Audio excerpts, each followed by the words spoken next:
Hey everyone, and welcome back. Now today I want to talk about Cardano primarily, but I actually had a couple other projects that that will very realistically get kind of thrown into this, because what I think we're seeing right now is I think we're starting to see kind of the hints of what I believe this next super cycle is going to be. And I think it makes a lot of sense once I explain it. So as we go through, I'll essentially kind of go with what I'm getting at, and then if you have any comments, questions, concerns, anything like that, feel free to drop in the comment section below, because I do think this is a really interesting idea that warrants a little bit more discussion. So I might even make a couple more videos talking about this just kind of as we go and as the cycle kind of develops. But I really do think that this is something that we should be taking really close focus on. So anyway, before we get into that, let's go on ahead, check out crypto bubbles, see where things are at today. Overall, we can see obviously really strong day in the market. We've got ADA up 4.2%, pretty good overall. Bitcoin 2.6, ICP's up 5, Jasmy's 6, got XRP up 17%, doing really well. I mean, obviously XRP and ADA have been kind of mega movers over the past month or so. If we go and look back, we can see ADA almost 200%, XRP 230%, XLM 450. So like, really like strong moves, particularly for like the US based tokens. We can also see looking at like the US equities market, MicroStrategy's gone nuts, Coinbase has gone nuts. Like a lot of like basically everything crypto related is really doing very well with this new administration incoming. And so that's obviously really good to see. What we can look at kind of more on the historical chart from Cardano, obviously we saw up almost 200%, but even still, if we look, like it's had levels of I wouldn't say like correction or pullback, but where the prices kind of cooled off a little bit, and then it just kind of continues going up, right? And so even here, I would say this is probably like the longest like sustained period, not just going up only. And what we can see here is obviously we were kind of testing some resistance here at like the 113 to like 110 to like 113 range. We can see we've kind of come back into that range, but before that, I mean, we did kind of wick all the way down even to like sub 90 cents. And so we have seen some volatility up here at the top, but overall, like we've held this level of support pretty decently here. Obviously we flipped it from a resistance into a support almost instantly. It was a pretty quick move over. We did come back, kind of test it. We wicked through it a little bit, but then come back up, and then we're kind of moving up past this again. It looks like we could be looking to retest kind of the recent highs here, maybe even be breaking out into new highs. Overall, things looking pretty good for Cardano overall. We can see it has been sitting in overbought for quite a sustained period of time though. So it would be nice to see this kind of cool off a little bit, even if it's just meaning like putting volume in at this level while we kind of come back down into like even just strong, I think would be good. But I mean, we have been in overbought for quite a bit of time now, and so obviously things moving there would be good. Another thing we could see is price had consolidated super tightly prior to kind of this breakout move. We still have seen like the Bollinger Bands, they're spread pretty wide still. They're kind of starting to converge a little bit more closely than like what we saw here maybe, but obviously we do want to kind of maybe see this converge a little bit more, kind of see some of that volatility calm down and just get more of like a generalized trend that we are seeing. I think it's pretty clear to see that, that we are starting to see a pretty decent trend, but we do obviously want that to hold. Now, if you are wanting to trade Cardano or anything else, XRP, Bitcoin, Ethereum, Solana, any of that type of stuff, feel free to use my BTCC link in the description below. BTCC, in my opinion, is a really strong platform. They have a lot of pairs, a lot of really interesting stuff that you can do. One of my more favorite things that they have is they have tokenized stocks and commodities. So if you are wanting to trade, on some of these like US equities, you are able to do that. You can actually even do it up to 20x leverage, which I think is kind of funny. I'm not sure that I would totally recommend that, but if that is something that you are wanting to do, I mean, you can essentially trade US equities through like the crypto verse, which I think is kind of cool. But overall, I mean, up to 300 equity or crypto pairs, we can see here 10% bonus on first time deposits. So in addition to the up to $10,055 of bonuses that you can get, you do get the 10% guaranteed bonus on your first time deposits, which is really nice, because if you're looking to trade anyway, I mean, you might as well kind of get that free 10% bonus. And so really good deal. You can see they've been around for over 13 years, which frankly I think they've been around longer than most of us have been in crypto. Like I said, 300 plus crypto futures. Up to 500x leverage. I would not recommend 500x leverage, but if you want to do that for whatever reason, you could. And then also no VPN or KYC necessary. So again, that's another potential selling point if you are kind of worried about the VPN or KYC type of thing. But overall, if you are interested, feel free, like I said, check out the link in the description below. Now moving on here, I did want to talk about this video that we see from Charles Hoskinson here, and I wanted to kind of talk a little bit so first off, we'll watch the video, and then I want to talk a little bit about kind of what this means and why I think this could kind of give us some pretty valuable insight into what seems to possibly be the next super cycle. So anyway, let's go ahead, watch this, and then we'll go from there. To actually create a hybrid application architecture where things talk to each other. So basically, what we want to achieve is you have a wallet, and your wallet is a Bitcoin wallet, and you basically have two sides to it. Okay? So the orange side is Bitcoin proper. This is the Bitcoin mainnet.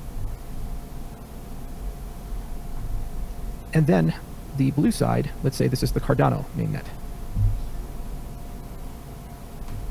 Okay. And the concept is that your BTC here, you're going to click a button and say enable DeFi. And then you have DeFi Bitcoin.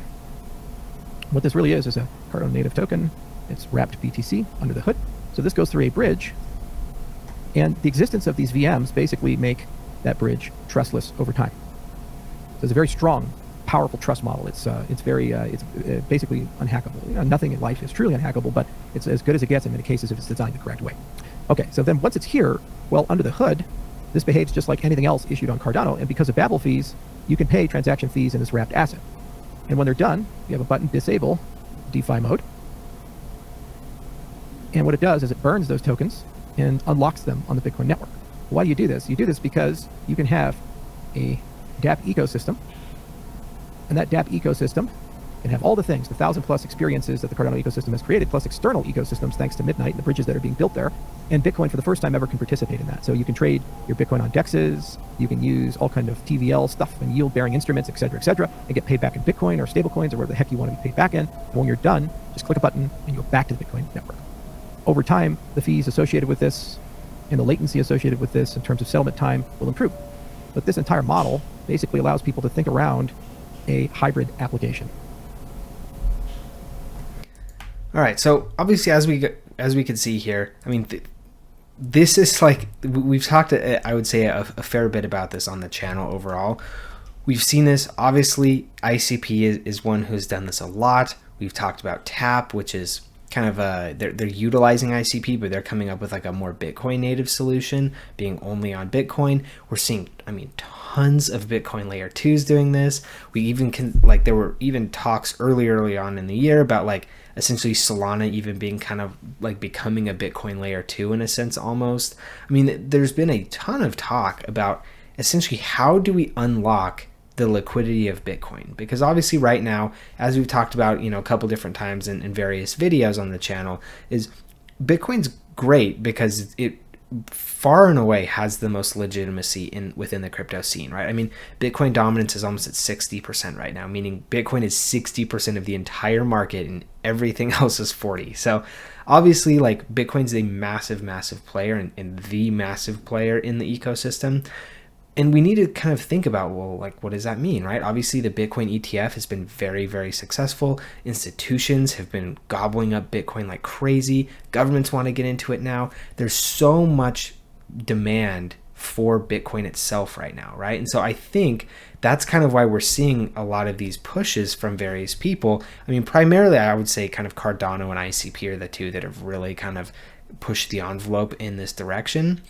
But it makes sense, right? I mean, there's massive institutional demand. There's massive liquidity. There's like, they are kind of the North Star in terms of legitimacy. I mean, meaning Bitcoin. Like, if you could get your project to essentially, graft off pieces of all of this, this is like a $1 trillion prospect here, right? Especially if we see Bitcoin going to 250,000, 500,000, 1 million.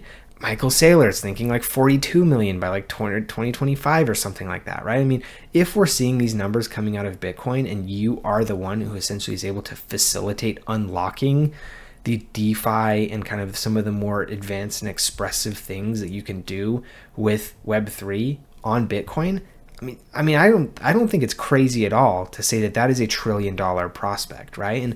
And let's say both Cardano and ICP and maybe TAP and maybe Stacks and like all these different projects vying for it, maybe they all can do it in a relatively useful and good way. Like maybe all of them are $1 trillion+ projects as we kind of advance on into the future, right? I mean, this, in my opinion, is kind of a crazy thing that we're looking at and nobody's talking about it. And so that's why I kind of want to make this video today, obviously kind of focusing on Cardano primarily because we're seeing, Charles Hoskinson focus on this, talk about this. He obviously is going to have a pretty heavy hand to play in this upcoming administration surrounding crypto policy from what it sounds like. I mean, he's in a really strong position. Obviously, we've seen the ICP team talking about this kind of ad nauseum for the past several years, but there's a lot to be said about who not necessarily just what right? And with Charles Hoskinson being in the place that he is, particularly with this upcoming administration, really, really, really good news for both Cardano, but I would say the overall narrative of essentially unlocking Bitcoin, right? How are you going to do that? It's kind of the boomer chain. It's not really built to be expressive. The miners don't really want to change it. The Bitcoin maxis don't really want to change it. And so some sort of hybrid approach like this, I think, is probably the way that makes the most sense, at least in my opinion. So there's a lot of things going on here and a lot of possibilities of how this could work out majorly. And so obviously I've had videos before talking kind of about this specifically with the lens on ICP. I think based on what we're seeing here, I think we could easily put the lens kind of viewing with how this looks on Cardano. I mean, there's obviously like some more Bitcoin native things that are trying to do this. TAP is the one that I've mentioned specifically before. Stacks exists in the ecosystem as well. There's a lot of different things trying to kind of vie for this ultimate solution.